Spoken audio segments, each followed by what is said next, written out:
A simple trick for blues soloing, how to follow a chord progression.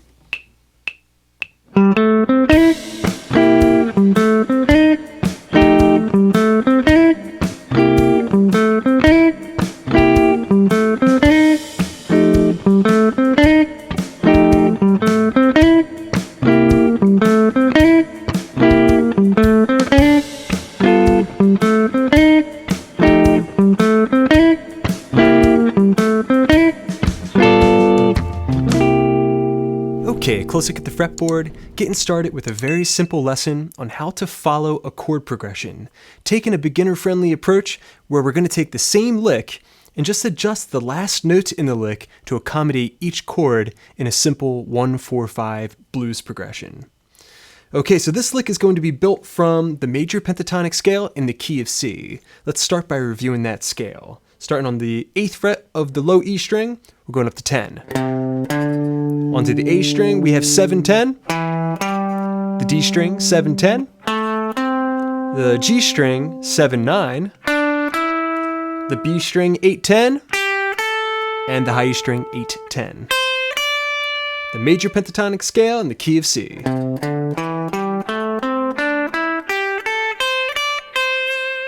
Okay, so we're going to get started playing our lick in a way that fits over top of the 1 chord in the key of C, which I'm going to be playing as a C7 chord shape.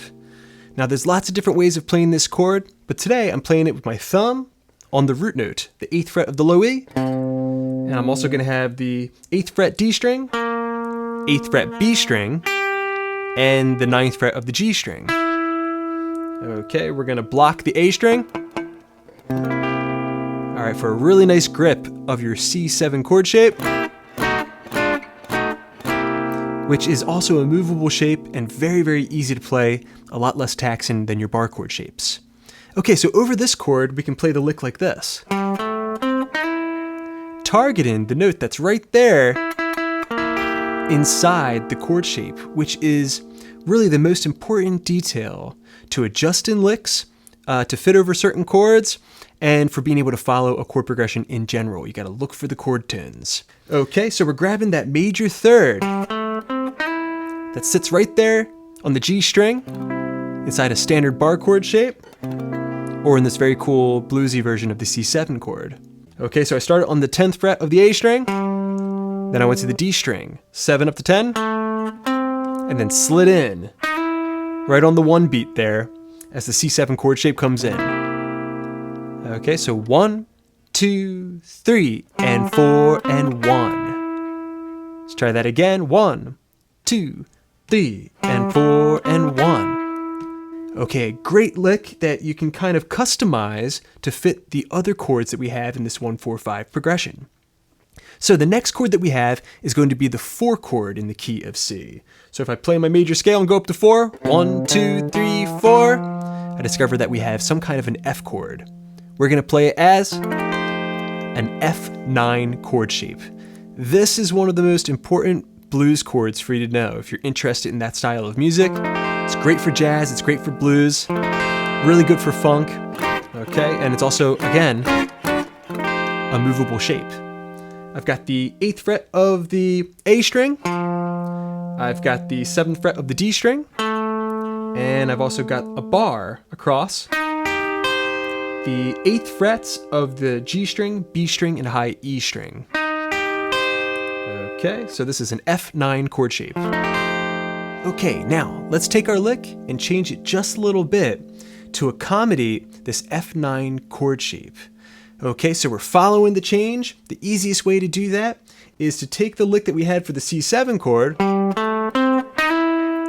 right, and then just change the last note in the lick to include one of the notes that's inside the F9 chord. Okay, and we found it right there, the 8th fret of the G string, which inside the chord shape is the flatted 7th, or the dominant 7 inside the F9. Okay, so taking that note, adding it into the lick, sliding up into it, it's a great approach. All right, now we have 2 licks for 2 different chords. For the 1 chord, targeting the major third of the 1 chord. And then right there, targeting the dominant 7 of the 4 chord. All right, now moving on to the 5 chord, just take your F9, up 1 whole step for a G9 chord shape. Now, if I'm thinking about my chord tones, I might just want to take a look at the standard major version of this chord shape. All right, now right here, I've got a D note. That's the 5th of this chord. 1, 2, 3, 4, 5 notes up the G scale. Now I can find this note right here on the G string 7th fret. And that's very close to the area that I'm playing in, which means I'm going to be able to very cleanly accommodate the 5 chord as it comes in if I target that note now. Okay, so for the 1 chord, for the 4 chord, and now for the 5 chord, G7. All right, just like that, we have 1, 4, 5. Here's the 1. All right, here's the 4. And here's the 5. Just like that. See how we're following the chord progression? But another thing that we're doing is we're also setting up a theme. So a solo can have lots of fast licks, it can have lots of flashy stuff, but it's still very good to create a melody that is reintroduced throughout the solo as the chord progression continues. In this case, following the chord progression very cleanly. Okay, great work everybody. Thus far today, you've learned how to take a simple blues lick and use it to follow a chord progression by targeting specific chord tones. The major third of the 1 chord, the dominant 7 of the 4 chord, and the 5th of the 5 chord. Now let's see if we can imagine a 12-bar blues. Just play those lines, imagining the changes. I'll put a tab up on the screen from patreon.com/swiftlessons. And once we have that step down, then we're going to move on to section 3, where we're going to combine a little bit of rhythm and lead for a full practice routine. Okay, so just the lick over a 12-bar blues. A 1, 2, 3, C7, F9, C7, C7,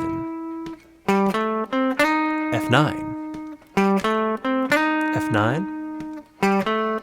C7, C7, G9, F9, C7. All right, and there's your 12-bar blues just like that. Okay, now for your third and final section of this lesson, we're going to up the ante a little bit by combining rhythm and lead.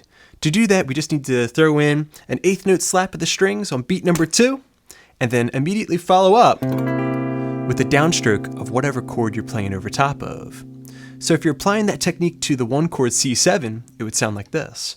A 1, 2, 3, and 4, and 1, 2, and 3, and 4, and... All right, then obviously you need to follow up with that walk up to get you to the next measure. Okay, if you're applying the same technique to the 4 chord, we'd have 1, 2, 3, and 4, and 1, 2, and 3, and 4, and 1, 2, and 3. Now I'm back to the 1 chord. You can apply it to the 5 chord as well. 1, 2, 3, and 4, and 1, 2, and 3. Now I'm back to the 4. And then there I am, back on the 1 chord.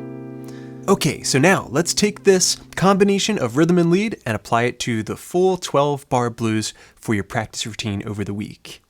Okay, at a nice slow tempo. A 1, 2, 3, and 4, and C. F. C. C. F. F. C. C. G. F. C.